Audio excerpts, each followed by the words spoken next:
Greetings, ladies and intelligence, and welcome to today's edition of Tales from Outer Space, where I take stories from across the internet and read them for your entertainment. This particular story is called Humanity Didn't Beg, They Built, written by OG Grunt Com. Curass Hegemony, Central Military Archive Report, Classification Omega Red, Subject, Initial Engagement and Humanity Response. File Code, Silent Wars Entry 001. Compiled by High Strategos Balden Thoros. Cycle 441.77 Posted Initiative. 1. Operation Ember Wreath Initial Strike. We struck during the Christmas holiday.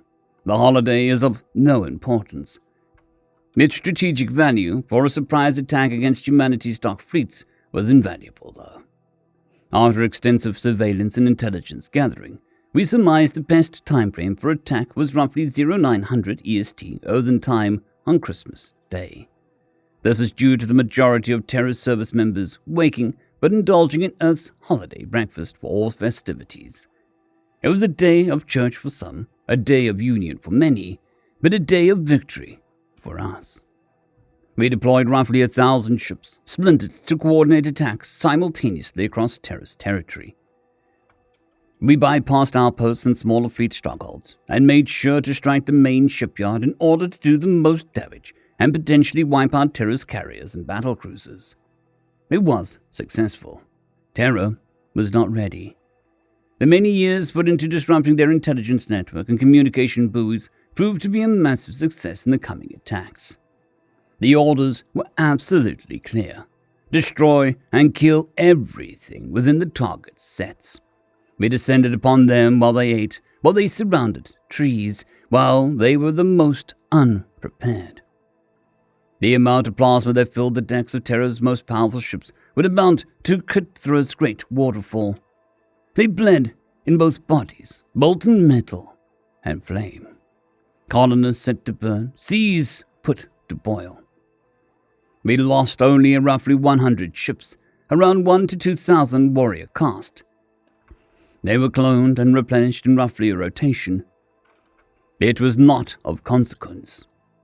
They lost thousands. Shipyards burned to graveyards. Colonies scorched. Most importantly, most of their carriers were docked at the time. They now burn. Victory was assured. Compliance was inevitable. We won. 2. Post-engagement response and silence. What happened afterwards has come to be a chain of events officially named the Silent Wars. We expected to be immediately contacted by humanity's leadership. We expected cries for peace, for answers, and for their people to lay down their arms and take the Curass hegemony with the lowered heads. We wished that they'd say something, anything. But there was nothing. Only a single notification that Terra had declared war upon us. 3. Societal mobilization, Terra's awakening. First, our intelligence sources and cells that were on Terran worlds started going quiet. Videos and pictures of humanity coming together to help the wounded and the dead were soon replaced with pictures of hanged Curassan cells, videos of massive lines that stretched miles from recruitment centers, men, women, children, and even the elderly that were in the lines were seen entering massive above and underground facilities, coming out covered in sweat, bruising, dirt, and black grime. An entire species, one set in tradition, culture, and security, was transformed. Something within them changed, and it started to panic our leaders.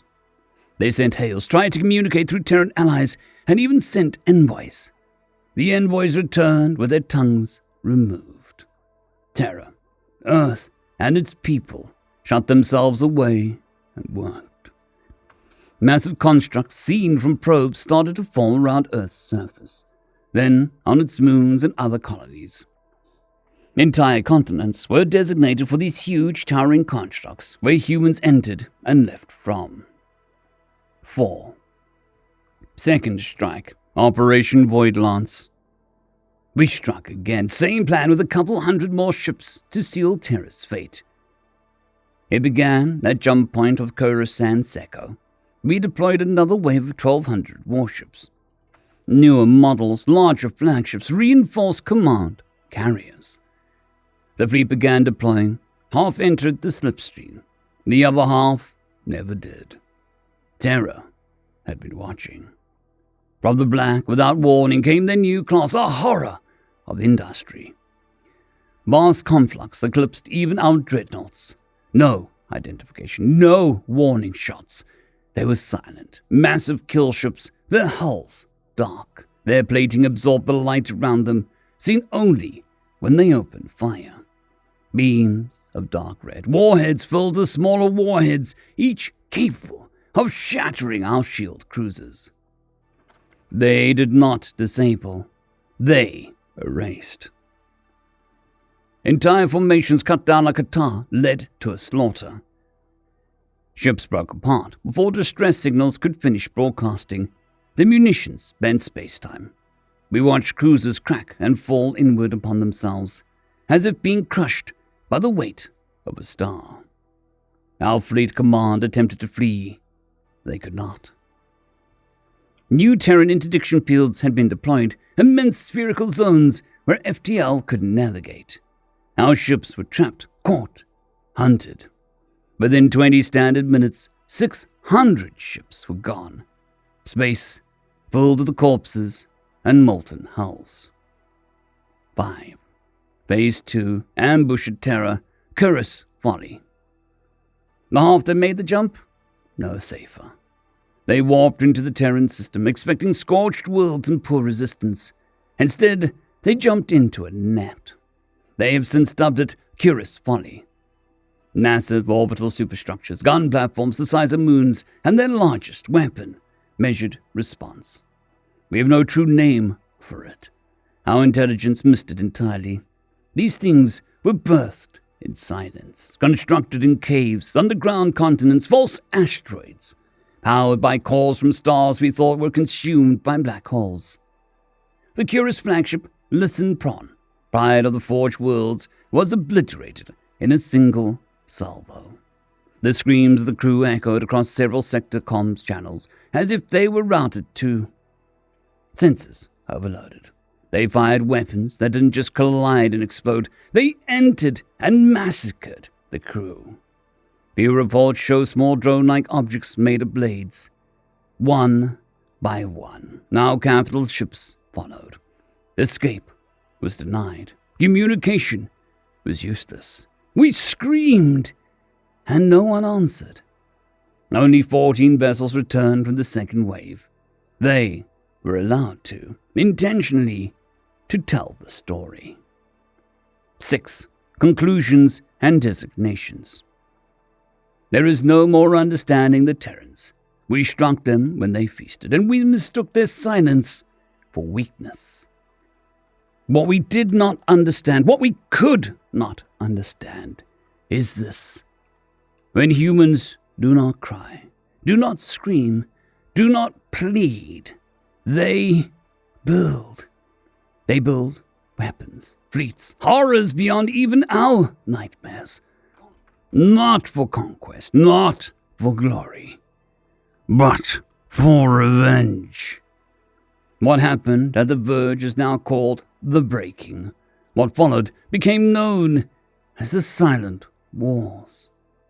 And we are no longer hunters. We are the hunted, and they are coming in silence. Report ends seal. Strategic War Council. Eyes only archive status. Active conflict zone. Do not disturb. End of story. Story number 2. Our Ancient Guardians Awaken. Humanity. Written by O.G. Grunt. It was when they intervened in a planetary siege between the Forax Empire and the Ascendancy. The Forax had just brought down the Ascendancy's planetary shielding when they noticed a powerful pulse originate from a massive structure in the center of an old Ascendancy capital city that spanned far outside our galaxy's borders. They finally cracked the remaining seals around the ancient structure's central console and called out to something. Something that came swiftly, as if it had been waiting outside of our celestial home for a very, very long time. For the last millennium, our scientists and the intellectual community noticed that stars began to dim in one particular galaxy. At first, this was treated as a coincidental supernovas from old stars. But after more was snuffed out, it was quickly realized that the dimming acted as a huge and powerful wave washing across the neighboring galaxy, with rare moments of slow progress, as if an obstacle only stemmed and delayed the inevitable. Varroc's command could only receive images and some distorted hails before we lost contact with both their invasion fleet and the Ascendancy. It was not long before the entire system that the Ascendancy and Varroc's fought hundreds of years over was taken by this overwhelming unknown force. Pictures of massive continent-sized starcraft took over the airwaves of the entire galactic community, as well as stars surrounded by enormous drone swarms seemingly consuming the energy they harnessed. Our people gave it a name tied to our god of chaos, storms, and destruction, Durkai. We all took a collective pause and held our breath, glands, moisture sockets, as we watched the entire Varroc's armada descend upon the Durkai outside of its home world. Cheers were heard across planets from every Durkai ship fallen by concentrated Varroc's firepower. But as time went on, a sense of dread and unease washed upon every viewer. We watched the Durkai wave continue to move unabated. As the Varroc's fought, the Durkai pressed them back further and further into their planet's atmosphere. The camera footage switched so rapidly due to the craft holding the camera being destroyed that the media opted to just use observation cameras from other systems to watch the battle. The Varroc's fell within hours of first contact, and like a deadly plague, the Durkai spread amongst the stars within our galaxy. Species have found them, attempting to speak with them, plead with them, and even defect to the Durkai, as long as their world wasn't engulfed as well. But it was all met with silence. The Durkai's massive capital ships, advanced technologies, and evolutionary position perceived us as pigs lined up for the slaughter. As the waves approached, panic reached us first. Sudden evacuations were executed with barely any coordination. Everyone and everything wanted to get away. Like animals, we were chased and pressed against the limits of our own technology. We couldn't get out, and as more worlds fell, millions opted to find alternative ways of escaping this doomed reality. But that's when we noticed another change in the galactic stage. The ancient isolationists, who were older than even the first Galactic Council founder species, started recalling their esteemed tradesmen without any additional context. Every tradesman approved for access to the galactic community was recalled or had already begun leaving before the recall. The humans were stirring from their long slumber. First came the sudden decloaking of massive Terran war fleets scattered across the entire galaxy. They numbered in the thousands, housing enormous battleships and carrier-like ships. Every time we attempted to scan them for more information, the state-of-the-art scanners had their data scattered, while others just came up as nothing. None of the ships responded to any hails, and even when the fleets were attacked by our more hostile neighbors like the Throck, they just shrugged off the incoming fire, as if it was a tiny hatchling patting away at its brood father. The Terran fleets just decloaked and stood beside the respective homeworlds of Galactic Council members. Second came when separate pulse from the Terran homeworld of Earth was detected. The Durkai wave just stopped. Then, after some time, large energy spikes were detected in the majority of the Durkai ships. Small rips in space tore in front of them, mimicking a slip space opening. Right before the Durkai ships entered these rips in space-time, at the center of every Terran fleet was a single large bulbous craft that resembled a large egg. This bulbous craft registered a massive energy spike as some Durkai ships were halfway into its ripple. That was when every single ripple instantly snapped closed like a celestial jaws, splitting about 20% of the known Durkai fleet in literal halves, cleanly. The Calderai finally couldn't restrict the pulses that brought the Durkai to our galaxy. They recognized that the Ascendancy were radical Zealots who believed the Durkai to be their god and hadn't realized what the structure on their homeworld was built for or who built it. They brute forced the coding and managed to activate its primary protocol.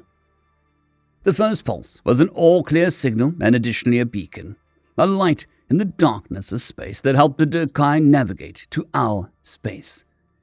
The second pulse was similar but had a separate message. Encoded was galactic common spoken by the Terrans. Hello again. Another pulse was detected from the main Durkai fleet after the closure of their ripples. Now in galactic common, the Durkai responded. The Durkai Empire respects the pact. Let us leave. That's when a Terran fleet uncloaked outside of what was once the Ascendancy's homeworld. All of our datapads displayed cleared views from Terran battleships hovering outside the large Durkai invasion fleet. A fourth and final pulse was detected before the entire Terran Navy released weapons that our galaxy thought impossible. Thermonuclear warheads strong enough to take the place of stars crashed against the Durkai line, followed up by planet-splitting laser weapons. Hundreds of thousands of fighter craft firing proton missiles that could easily cripple a Forax flagship. The rest of the galaxy felt as if two gods were fighting in our backyard, everyone's backyard.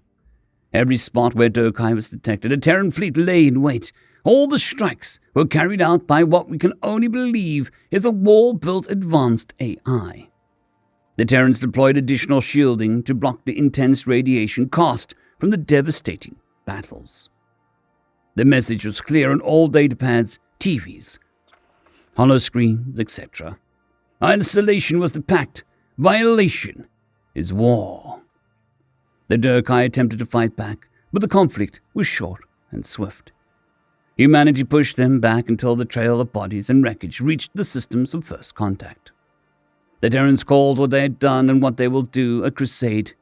It reached far beyond the limits of our own galaxy and touched our once smothered neighbors, bringing back light to the darkness.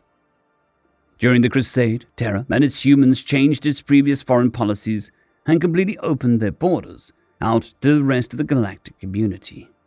What followed is what is described as the Golden Age.